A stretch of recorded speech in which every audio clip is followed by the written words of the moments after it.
ചെയ്യുന്നു. കരങ്ങളെ അടിച്ച് കർത്താവിനെ നമുക്ക് മഹത്വപ്പെടുത്താം.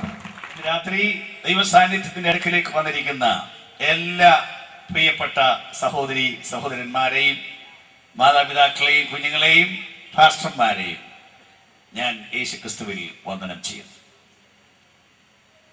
ഇന്ന് രാത്രി ഈ യോഗത്തിന്റെ അധ്യക്ഷനായിരിക്കുന്ന പാസ്റ്റർ AT തങ്കച്ചൻ, മറ്റ് പ്രിയപ്പെട്ടവരായ പാസ്റ്റർമാര്, ഈ യോഗം ഇങ്ങനെ സംഘടിപ്പിക്കാൻ ദൈവം ആഗ്രഹവും പ്രേരണയും കൊടുത്ത് അതിന് മുഖാന്തരമായി തീർന്ന പ്രിയപ്പെട്ട സഹോദരൻ ജോസഫ്, അദ്ദേഹത്തിന്റെ കുടുംബം, നിങ്ങളെല്ലാവരെയും ഓർത്ത് ഇന്ന് രാത്രി ഞാൻ ദൈവത്തിന് സ്തോത്രം ചെയ്യുന്നു. ഈ കുന്നത്തുകാൽ സ്റ്റേഡിയത്തിൽ ഇന്ന് രാത്രി നമുക്ക് ഒരുമിച്ച് കൂടി വന്ന് ദൈവത്തിന്റെ വചനം കേൾക്കാൻ ദൈവം പിന്നെയും ഇന്ന് രാത്രി അവസരം തന്നിരിക്കുന്നു. ഒന്നാന്തരം കാലാവസ്ഥയും അന്തരീക്ഷവും എല്ലാം ദൈവം നമുക്ക് ഒരുക്കി തന്നിരിക്കുന്നു. എല്ലാറ്റിനുപരി അവിടുത്തെ പരിശുദ്ധ വചനം ഇന്ന് രാത്രി ദൈവം നമുക്ക് കൊണ്ടുവരികയാണ്. നമ്മുടെ ജീവിതങ്ങൾക്ക് മതിയായ എല്ലാവർക്കും അനുഗ്രഹമായ ദൈവത്തിന്റെ വചനം ഇന്ന് രാത്രി നമുക്ക് സ്വീകരിക്കാം. ദൈവത്തിന്റെ പരിശുദ്ധാത്മാവ് ഇന്ന് രാത്രി ഈ വചനത്തിലൂടെ നമ്മെ അനുഗ്രഹിക്കാൻ പോവുകയാണ്. വിശ്വാസത്തോടെ നമുക്ക് വചനത്തിന്റെ അടുക്കിലേക്ക് ചെല്ലാം. കഴിഞ്ഞ രാത്രി ഞാൻ വായിച്ച വേദഭാഗം ഒന്നുകൂടെ വായിച്ചുകൊണ്ട് ഇന്ന് രാത്രി വചനത്തിലേക്ക് പ്രവേശിക്കുകയാണ്. പത്രോസ് അപ്പോസ്തലൻ എഴുതിയ ലേഖനം, ഒന്നാമത്തെ ലേഖനം, 1-ാം അധ്യായത്തിന്റെ 18ഉം 19ഉം വാക്യങ്ങൾ വായിച്ചുകൊണ്ട് ഇന്ന് രാത്രി വീണ്ടും വചനത്തിലേക്ക് പ്രവേശിക്കുന്നു. 1 പത്രോസ് 1-ാം അധ്യായത്തിന്റെ 18ഉം 19ഉം വാക്യങ്ങൾ. വ്യർത്ഥവും പൃഥുപാരമ്പര്യമായുള്ള നിങ്ങളുടെ നടപ്പിൽ നിന്ന് നിങ്ങളെ വീണ്ടെടുത്തിരിക്കുന്നത് പൊന്ന് വെള്ളി മുതലായ അഴിഞ്ഞു പോകുന്ന വസ്തുക്കളെ കൊണ്ടല്ല, ക്രിസ്തു എന്ന നിർദോഷവും നിഷ്കളങ്കവുമായ കുഞ്ഞാട്ടിന്റെ വിലയേറിയ രക്തം കൊണ്ടത്രേ എന്ന് നിങ്ങൾ അറിയുന്നുവല്ലോ. ദൈവം ഈ വചനങ്ങളാൽ ഇന്ന് രാത്രിയും നമ്മെ അനുഗ്രഹിക്കട്ടെ. പിതാവേ, അങ്ങയുടെ മഹത്വം ഇന്ന് രാത്രി ഈ ഗ്രൗണ്ടിൽ വെളിപ്പെട്ടു വരുവാനായി ഞങ്ങൾ സ്തോത്രം ചെയ്ത് പ്രാർത്ഥിക്കുന്നു. ഞാൻ ഉയർത്തപ്പെട്ടാൽ എല്ലാവരെയും എങ്കിലേക്ക് ആകർഷിക്കും എന്ന് അരുളി ചെയ്ത ഞങ്ങളുടെ കർത്താവായ യേശുവേ, അങ്ങയെ ഉയർത്തുവാൻ അടിയൻ ഇന്ന് രാത്രി അങ്ങയുടെ ജനത്തോടൊപ്പം ഇവിടെ ഈ സ്റ്റേജിൽ നിൽക്കുന്നു.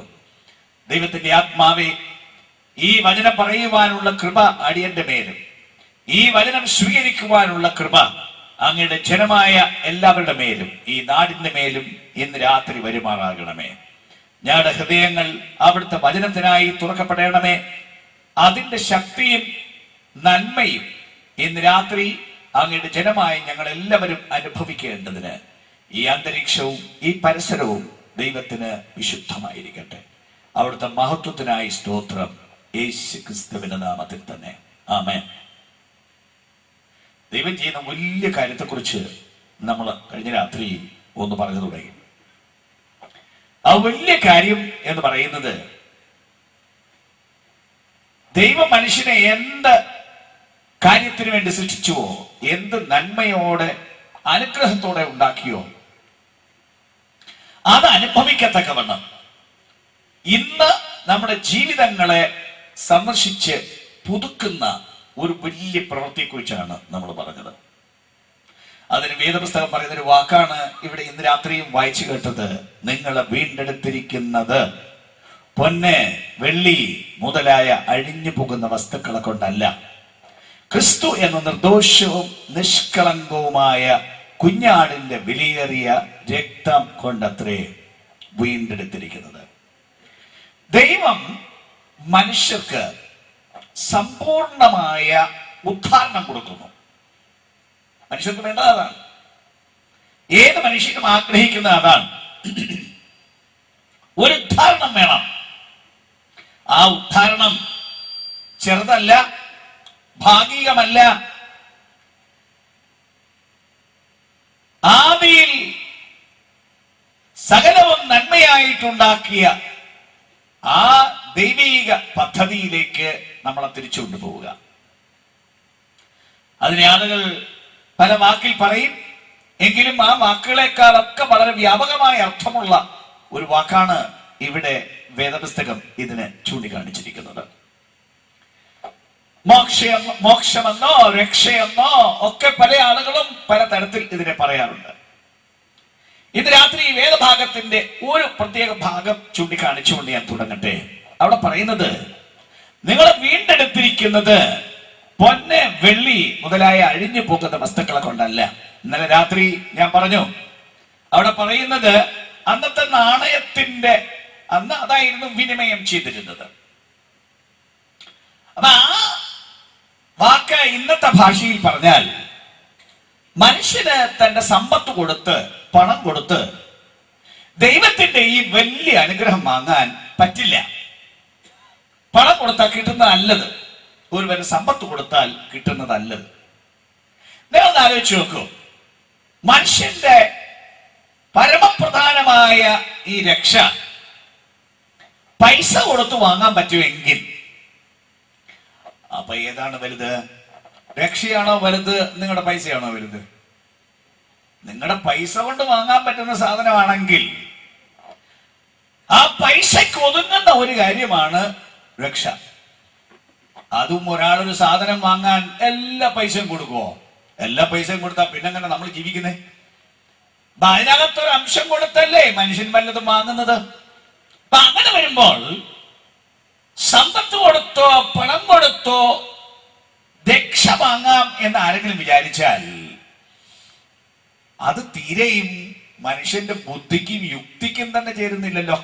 അയാളുടെ ജീവൻ എങ്ങനെയെങ്കിലും രക്ഷിക്കാം എന്ന് ആരെങ്കിലും വിചാരിച്ചാൽ ഒരു നാടിന് മൊത്തം വില കൊടുത്താൽ ഒരു ജീവനെ രക്ഷിക്കാൻ പറ്റുമോ? അല്ല, അഖിലാണ്ട മുഴുവൻ കൂടെ കൊടുക്കൂ. മരിക്കാതെ ജീവനെ രക്ഷിക്കാൻ മുഴുവൻ അഖിലാണ്ടവും വിറ്റുകൊടുത്ത് പണം ഉണ്ടാക്കി ചികിത്സിച്ചാലും പറ്റില്ലല്ലോ. ചില ആളുകൾ ധരിക്കുന്നത് പോലെ യേശുവിനെ അന്നത്തെ യഹൂദ മത നേതാക്കൾ പിടിച്ച് കുറ്റം ചുമത്തി വിസ്തരിച്ച് കൊല്ലുകയും ക്രൂശിച്ചു കൊല്ലുകയും. യേശുവിനെ പിടിക്കാൻ വേണ്ടി യഹൂദ മത നേതാക്കൾ അയച്ച പടയാളികൾ വന്നു യേശു പ്രാർത്ഥിച്ചുകൊണ്ടിരുന്നിടത്തോട്. പടയാളികൾ വന്നത് യേശുവിന് അറിയാം എന്തൊക്കെയാണ് സംഭവിക്കാൻ പോകുന്നത്. അവർ നേരത്തെ അറിഞ്ഞിരുന്നു, അവിടുന്ന് പറഞ്ഞിരുന്നു. ഇതല്ല ആകസ്മികമായി വന്നതല്ല, ആരും അവിടുന്ന് ആലോചന പറഞ്ഞു കൊടുത്തതല്ല. ഇതെല്ലാം നിത്യമായ ദൈവത്തിന്റെ പരിപാടി അനുസരിച്ച് ഒരു കൃത്യസമയത്ത് സംഭവിക്കേണ്ടതാണ്. അതുകൊണ്ട് സകലവും ആത്മാവിൽ അറിഞ്ഞ യേശു മുമ്പോട്ട് വന്ന് പടയാളികളോട് ചോദിച്ചു, നിങ്ങൾ ആരെ അന്വേഷിക്കുന്നു? അവര് പറഞ്ഞു, നസ്രയനായ യേശുവിനെ. ആ വാക്ക് കേട്ടപ്പോൾ യേശു പറഞ്ഞു, അത് ഞാനാണ്, അത് ഞാനാണ് എന്ന് പറഞ്ഞ മാത്രയിൽ യേശുവിനെ പിടിക്കാൻ വന്ന പടയാളികൾ മൊത്തം താഴെ വീണ് കിടക്കുന്നു. യേശുവിനെ പിടിക്കാൻ പറ്റില്ല ഒരുത്തനും. മുഴുവൻ പടയാളിയും താഴെ വീണു. കുറച്ചു കഴിഞ്ഞ് അവർ എഴുന്നേറ്റ് വന്നു. എഴുന്നേറ്റ് വന്നപ്പോൾ യേശു വീണ്ടും ചോദിക്കുന്നു, നിങ്ങൾ ആരെ അന്വേഷിക്കുന്നു? അവര് പറഞ്ഞു, നസ്രയനായ യേശുവിനെ. അവിടുന്ന് ആവർത്തിച്ച് പറഞ്ഞു, ഞാനാണ്, പക്ഷെ പിടിച്ചോ എന്ന് പറഞ്ഞപ്പോഴാണ് അവിടുത്തെ പിടിച്ചത്. അല്ലാതെ അവിടുത്തെ പിടിച്ചുകൊണ്ട്